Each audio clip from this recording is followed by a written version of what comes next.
Should you get the GoPro Hero 11 or the Insta360 ONE RS? If that's your question, you are watching the right video. Okay, so today I'm going over the three main pros of each of these cameras, and with that being said, these are the main three pros. There are going to be many other pros and cons to each of these cameras, and your pros and cons might be different, so just keep that in mind as we get into the video. But starting us right off with the GoPro Hero 11 pros, and the first one has to be that the GoPro Hero 11 design has everything built in. A nice big touchscreen on the back, a screen on the front so you can see yourself, a removable lens. It also has the battery and the SD card right here, super easy to pop in a new one and pull out something. It's all waterproof. It's just super nice, and it's just all right in this little thing here. It has a fold out feet, and it's just kind of all built in. There's just nothing. You just need to bring this and you're good to go. And that's something that's super nice about the GoPro Hero 11 Black. And the Insta360 ONE RS just does not have that, obviously because it's modular, just does not have that grab it and go outside and do stuff, and you don't have to reassemble your camera or anything like that. So that's going to be the first pro to the GoPro Hero 11. Its second pro comes with its slow motion, and this thing just has amazing slow motion. It can go up to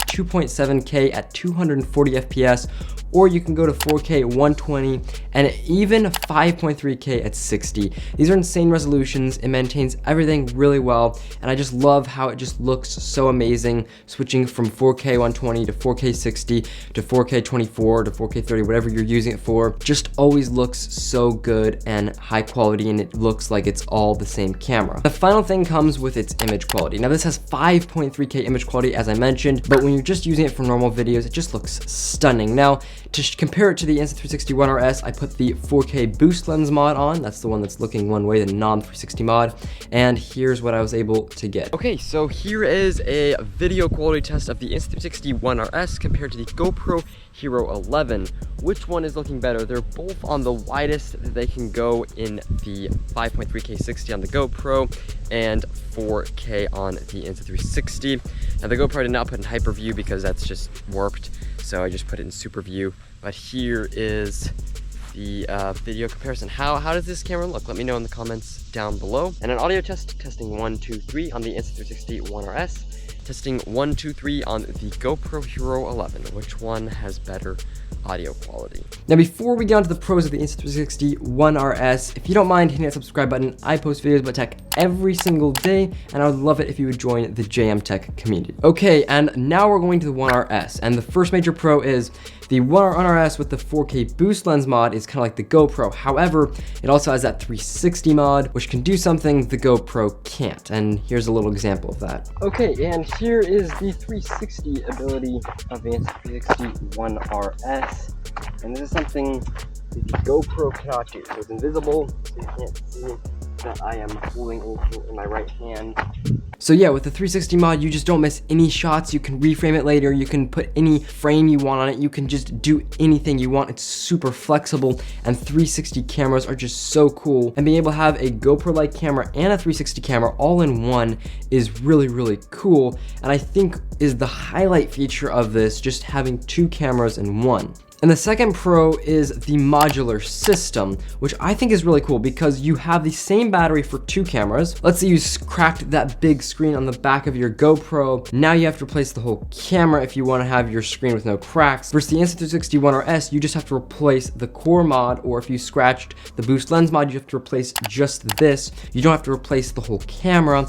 And I think that's super cool. And if you get the battery with the built-in fingers, you can almost just hot swap your camera to different places, and you could do that with two different cameras because this is really two cameras. And finally, the biggest pro to the Insta360 ONE RS, in my opinion, is its price.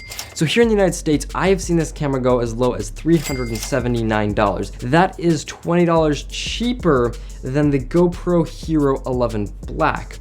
And for that, you're getting two cameras instead of one, which I think is pretty cool. Now, that does not mean that the GoPro Hero 11 does not have better features, but I'm just saying it's a really good value here. So finally, who are these cameras for? And I think it's pretty easy to determine.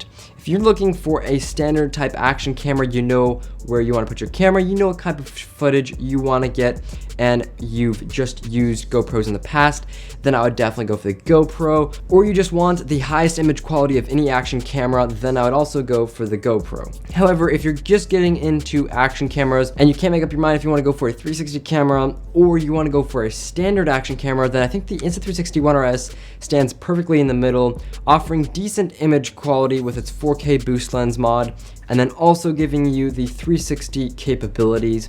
But I think both of these cameras are amazing cameras, and they both serve purposes for different people. So that sums up my comparison between these two cameras. Now, if you want to see the Hero 11 Black compared to the Insta360 X3, that video's here, and I will see you there.